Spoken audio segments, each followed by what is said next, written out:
नमस्कार, मी प्रणिता बोरसे. आपण पाहत आहात TV9 मराठी आणि आता बुलेटिन मध्ये पाहूयात महाफास्ट 100 बातम्या. शिर्डीतील महिला सशक्तीकरण मेळाव्यात देवेंद्र फडणवीसांना महिलांनी राख्या बांधल्या. फडणवीसांवर महिलांकडून पुष्पवृष्टी तर फडणवीसांचा लाडक्या बहिणींशी संवाद. उपमुख्यमंत्री देवेंद्र फडणवीसांच्या उपस्थितीत शिर्डीत महिला सशक्तीकरण मेळावा. महिलांची मोठ्या संख्येने उपस्थिती. डोळ्यावरील शस्त्रक्रियेमुळे मुख्यमंत्री एकनाथ शिंदेंचा शिर्डी दौरा रद्द. मुंबईत मंत्रालयातील देवेंद्र फडणवीसांच्या कार्यालयात अज्ञात महिलेकडून तोडफोड. फडणवीसांच्या नावाची पाटीही काढून फेकली. तोडफोड करणाऱ्या अज्ञात महिलेचा शोध सुरू. कोणत्या उद्विग्नतेतून महिलेनं तोडफोड केली ते समजून घेऊ. जर कुणी जाणीवपूर्वक पाठवलं असेल हेही समजून घेऊ. महिलेकडून कार्यालयाच्या तोडफोडीवर देवेंद्र फडणवीस यांची प्रतिक्रिया. महिलेकडे गेट पास नसल्यानं गुन्हा दाखल होणार. सूत्रांची माहिती. उपमुख्यमंत्र्यांचंच कार्यालय सुरक्षित नसल्याची चर्चा. अप्पर पोलीस आयुक्त विनीता साहू, अभिनव देशमुख मंत्रालयात. फडणवीसांच्या कार्यालयाची तोडफोड झाल्यानंतर वरिष्ठ पोलीस अधिकाऱ्यांकडून पाहणी. लाडक्या बहिणीच्या मनात सरकार विरोधात राग आणि चीड. मंत्रालयात घुसून तुम्ही नालायक असल्याचं दाखवून दिलं. तोडफोड प्रकरणावरून वडेट्टीवारांचा सरकारवर हल्लाबोल. जर गृहमंत्री सुरक्षित नसतील तर राज्यातील लेकीबाळींच्या सुरक्षेची कल्पना न केलेली बरी. गृहमंत्र्यांच्या सुरक्षेत हा अक्षम्य हलगर्जीपणा. सुषमा अंधारेंचं ट्विट. अशी नासधूस करून काहीच साध्य होत नाही. फडणवीसांच्या कार्यालयाच्या तोडफोडीनंतर केशव उपाध्ये यांची प्रतिक्रिया. कायदा सुव्यवस्थेचे धिंडवडे उडत आहेत. कायदा कोणी पाळत नाहीये. यावर सत्ताधारी सारवासारव करतायत. अनिल देसाईंचा सत्ताधाऱ्यांवर निशाणा. राज्याची विधानसभा निवडणूक एका टप्प्यात घ्या. निवडणूक खर्चाची मर्यादा 40 लाखाच्या वर वाढवावी. अजित पवार गटाची निवडणूक आयोगाकडे मागणी. रश्मी शुक्लांना पोलीस महासंचालक पदावरून हटवण्याची विरोधी पक्षातील नेत्यांकडून निवडणूक अधिकाऱ्यांकडे मागणी. रश्मी शुक्ला निवडणुकीत पदाचा गैरवापर करतील. विरोधी पक्षाकडून तक्रार. राजकीय फायद्यासाठी विरोधकांकडून रश्मी शुक्लांना हटवण्याची मागणी. विरोधकांच्या मागणीवर राहुल शेवाळे यांची प्रतिक्रिया. मुंबई विद्यापीठाच्या सिनेट निवडणुकीच्या मतमोजणीला प्रत्यक्ष सुरुवात. अभाविप आणि ठाकरे गटाच्या युवा सेनेत थेट लढत. मतमोजणीवर सीसीटीव्हीद्वारे लक्ष. पोलिसांचा बंदोबस्त तैनात. नवी मुंबईत युवा सेनेचा बोगस पोलिंग एजंट सापडल्याचा अभाविपचा आरोप. अभाविपकडून निवडणूक निर्णय अधिकाऱ्यांकडे तक्रार. अभाविपकडून घेतलेल्या आक्षेपाला युवा सेनेकडून लेखी उत्तर. आम्ही नेमलेला पोलिंग एजंट मतदार यादीतील. ओळखपत्र सुद्धा तयार. युवा सेनेचं उत्तर. सोमवारपर्यंत अक्षयचा मृतदेह दफन करा. हायकोर्टाचे आदेश. कारवाई संदर्भात कोर्टाला कळवण्याचेही आदेश. मृतदेहावर अंत्यसंस्कारासाठी जमीन देण्यास 3 ठिकाणी विरोध. मृत्यूनंतर अंत्यविधी देणं सरकारची जबाबदारी. अक्षय शिंदेच्या मृतदेहाच्या दफनविधीसाठी जागा उपलब्ध करून देण्याच्या हायकोर्टाच्या आदेशावर फडणवीसांची प्रतिक्रिया. 1 किंवा 2 ऑक्टोबरला शहा मुंबई दौऱ्यावर. विदर्भ मराठवाड्यानंतर अमित शहा यांचं मुंबईसाठी विशेष प्लॅनिंग. शहा मुंबईतील डेंजर झोनमधील मतदारसंघांचा विभागनिहाय आढावा घेणार. अमित शहांनी महाराष्ट्रात तंबू ठोकलाय. औरंगजेबाप्रमाणे शहा महाराष्ट्रावर हल्ले करतायत. मात्र तरीही महाराष्ट्रात भाजपचा विजय होणार नाही. राऊतांची शहांच्या दौऱ्यावरून टीका. संजय राऊतांचं वक्तव्य महाराष्ट्राच्या संस्कृतीला न शोभणारं. राऊत वैफल्यातून टीका करतायत. राऊतांच्या टीकेला विखे पाटलांचं प्रत्युत्तर. महायुतीच्या नेत्यांची आज वर्षभर रात्री 9 वाजता बैठक. शिंदे, फडणवीस, अजित पवारांमध्ये जागा वाटपावर चर्चा होणार. महायुतीत 90 जागांवर तिढा. आजच्या बैठकीत चर्चा होणार. जागा वाटपाबाबत महायुतीत तिन्ही नेत्यांमध्ये कुणाचा हट्ट नाही. महायुतीच्या तिन्ही नेत्यांशी मी जागांबाबत प्रत्यक्ष बोललोय. जिथे जो निवडून येईल त्या दृष्टीनं तिकीट वाटप. तिघांचंही एकमत. मुनगंटीवारांची प्रतिक्रिया. पुण्यातील महाविकास आघाडीचं आंदोलन. मेट्रोच्या आश्वासनानंतर मागे. शिवाजीनगर ते स्वारगेट मेट्रो मार्गाच्या उद्घाटनासाठी महाविकास आघाडीचं ठिय्या आंदोलन. महाविकास आघाडी आंदोलक काही वेळ आक्रमक. आंदोलकांचा सिव्हिल कोर्ट मेट्रो स्थानकात शिरण्याचा प्रयत्न होता. सरकारविरोधात जोरदार घोषणाबाजीही करण्यात आली. राष्ट्रवादीचे प्रदेशाध्यक्ष सुनील तटकरे यांची केंद्र सरकारच्या महत्त्वाच्या समितीवर नियुक्ती. पेट्रोलियम आणि नैसर्गिक वायू केंद्रीय समितीच्या अध्यक्षपदाची तटकरेंना जबाबदारी. आदित्य ठाकरेंनी माझ्या विरोधात दापोलीतून निवडणूक लढवावी. आमदार योगेश कदम यांचं आदित्य ठाकरेंना आव्हान. जे निवडणूक लढत नाही अशा आकाश चोप्रांवर आम्ही काय बोलायचं. वरुण सरदेसाई यांचा योगेश कदम यांच्या टीकेला उत्तर. सिद्धिविनायक मंदिर ट्रस्टपदी नियुक्ती प्रकरणावरून अजितदादा गटातील एक गट नाराज. सीएम कार्यालयाकडे पाठवलेली नावं मुंबई अध्यक्षकांना कळवली नाही. सूत्रांची माहिती. मालवण येथील राजकोट किल्ल्याच्या परिसरात शिवसृष्टी निर्माण करण्यात येणार. ऊर्जा हिंदुत्वाची. या प्रकल्पांतर्गत सुमारे 100 कोटी रुपये खर्च करून शिवसृष्टी बनवण्यात येणार. दीपक केसरकरांच्या हस्ते शिवसृष्टीचा प्रकल्प सादर. उद्योजक आणि शिंदे गटाचे नेते राजू खरेंनी शरद पवारांची भेट घेतली। राजू खरेंनी मोहोळ विधानसभा मतदारसंघासाठी उमेदवारी मागितली। राजू खरे तुतारीवर निवडणूक लढणार असल्याची चर्चा। माढा विधानसभेत काका पुतण्यांमध्ये संघर्ष होण्याची शक्यता। धनराज शिंदेंची आज माढ्याच्या मानेगावात जाहीर सभा। धनराज शिंदे आज राजकीय भूमिका जाहीर करण्याची शक्यता। माजी खासदार संजय काका पाटलांविरोधात सुमनताई पाटील आणि रोहित पाटलांचं ठिय्या आंदोलन। राष्ट्रवादीच्या माजी उपनगराध्यक्षांना मारहाण केल्याचा आरोप। कामगार मंत्र्यांच्या जिल्ह्यात कामगारांच्या आंदोलनाकडे दुर्लक्ष होत असल्याचा आरोप। आंदोलनाकडे लक्ष न दिल्यास मनसे स्टाईल आंदोलन करू।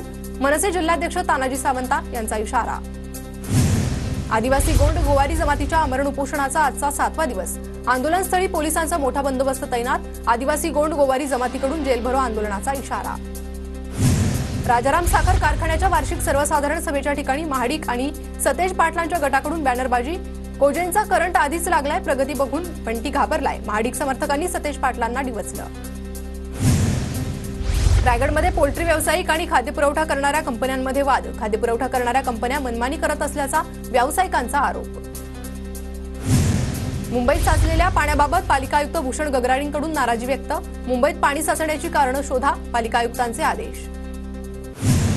बीडमधून देशभरात चालणारे हवाला रॅकेट पोलिसांकडून उद्ध्वस्त। पोलिसांकडून 26 लाखांची रोकड जप्त, 5 संशयित ताब्यात। परभणीच्या गंगाखेड तालुक्याला डोंगरी भाग जाहीर करण्याच्या मागणीसाठी सुरू असलेल्या उपोषणाला आमदार रत्नाकर गुट्टेंची भेट। शासन दरबारी पाठपुरावा करण्याचं दिलं आश्वासन। चंद्रपुरात जिल्हाधिकाऱ्यांकडून धम्मचक्र प्रवर्तन दिनाच्या पूर्वतयारीचा आढावा। भोजनदान तसेच इतर कोणत्याही प्रकारचे स्टॉल रस्त्यावर न लावण्याचं आवाहन। धाराशिव जिल्ह्यात अतिवृष्टीमुळे शेतकऱ्यांचं मोठ्या प्रमाणात नुकसान, तत्काळ पंचनामे करण्याचे पालकमंत्री तानाजी सावंत यांचे कृषी विभागाला आदेश। भगीरथ भालके यांच्या जनआशीर्वाद यात्रेचा आज 14वा दिवस। पंढरपूर आणि मंगळवेढा तालुक्यात भालकेंच्या यात्रेचं भव्य स्वागत।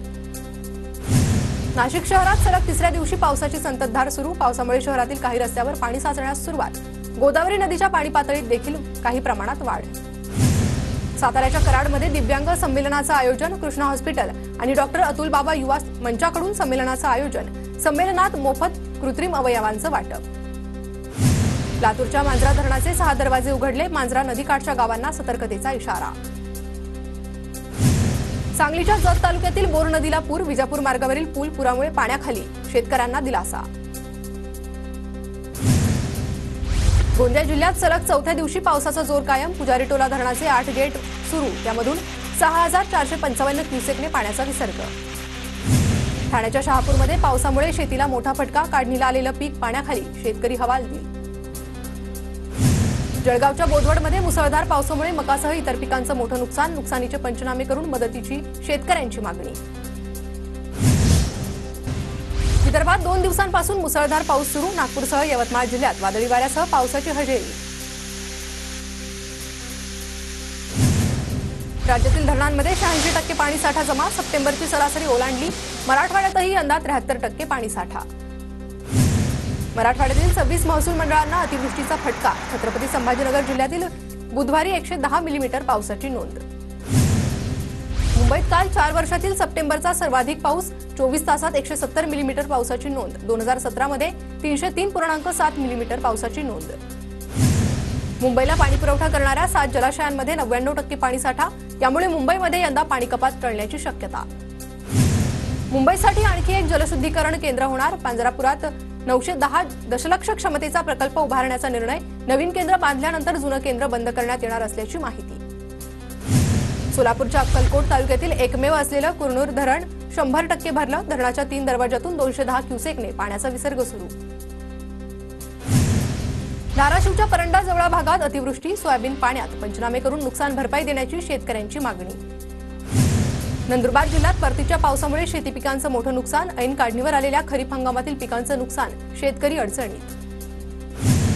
अकोला शहराला पाणीपुरवठा करणारे काटेपूर्णा धरण 100% भरलं। धरणाचे 2 दरवाजे उघडले। नदीकाठच्या गावातील नागरिकांना सतर्कतेचा इशारा। अतिवृष्टीमुळे लातूर जिल्ह्यातील काढणीला आलेल्या सोयाबीनचं नुकसान। हातातोंडाशी आलेला घास हिरावल्यानं शेतकरी हवालदिल। बीडच्या परळी तालुक्यातील जिरेवाडी शिवारात काढणीला आलेलं सोयाबीन पीक पाण्यात। नुकसान झालेल्या पिकांचे पंचनामे करून मदत मिळावी, शेतकऱ्यांची मागणी। 1 ऑक्टोबर पासून राज्यात 110 कापूस खरेदी केंद्र सुरू होणार. भारतीय कापूस महामंडळाची उच्च न्यायालयाच्या नागपूर खंडपीठात माहिती. वाशिम जिल्ह्यात जुन्या सोयाबीनच्या तुलनेत नव्या सोयाबीनला 635 रुपयांनी दर कमी. एकाच शेतीमालाच्या दरातील दुजाभावामुळे शेतकऱ्यांमध्ये नाराजी. कापसाला योग्य भाव द्यावा, नंदुरबारमधील कापूस उत्पादक शेतकऱ्यांची मागणी. जिल्ह्यात खरीप हंगामात 1,25,000 हेक्टरपेक्षा जास्त क्षेत्रात कापसाची लागवड. जळगावच्या शासकीय वैद्यकीय महाविद्यालय आणि रुग्णालयात रॅगिंगचा प्रकार समोर. रॅगिंग झालेल्या पीडितांमध्ये 2 विद्यार्थ्यांसह 4 विद्यार्थिनींचा समावेश. जिल्हा पेठ पोलिसांकडून प्रकरणाची चौकशी सुरू. कल्याण पूर्वेकडील नांदिवली परिसरात जुन्या वादातून तरुणाची हत्या. कोळशेवाडी पोलिसांनी 4 जणांना बेड्या ठोकल्या. लातूरच्या अहमदपूरमधील वृद्धामध्ये सरपंचाकडून डीपीवर चढून लाईन दुरुस्त. विद्युत पुरवठा खंडित झाल्यानं गावाचा पाणी पुरवठा 6 दिवसांपासून बंद होता. अकोल्यात डेंग्यूच्या आजारामुळे एका 21 वर्षीय तरुणाचा मृत्यू. शहरात मोठ्या प्रमाणात डेंग्यूचे रुग्ण. पालिकेकडून अद्याप ठोस उपाययोजना नाही. वाशिमच्या जिल्हा परिषदेच्या आरोग्य सेविका भरतीत 42 महिलांची निवड. मात्र अद्यापही त्या महिलांना नियुक्तीची प्रतीक्षाच. अंबाजोगाई तालुक्यातील घाटनांदूर ते चोपनवाडी पानगाव रस्त्याची दुरावस्था. रस्त्यामुळे शालेय विद्यार्थ्यांना आणि नागरिकांचेही हाल. पुण्याच्या खेड आळंदी विधानसभा मतदारसंघात मतदान जनजागृती रॅली. मतदानाची टक्केवारी वाढवण्यासाठी जनजागृती मोहीम.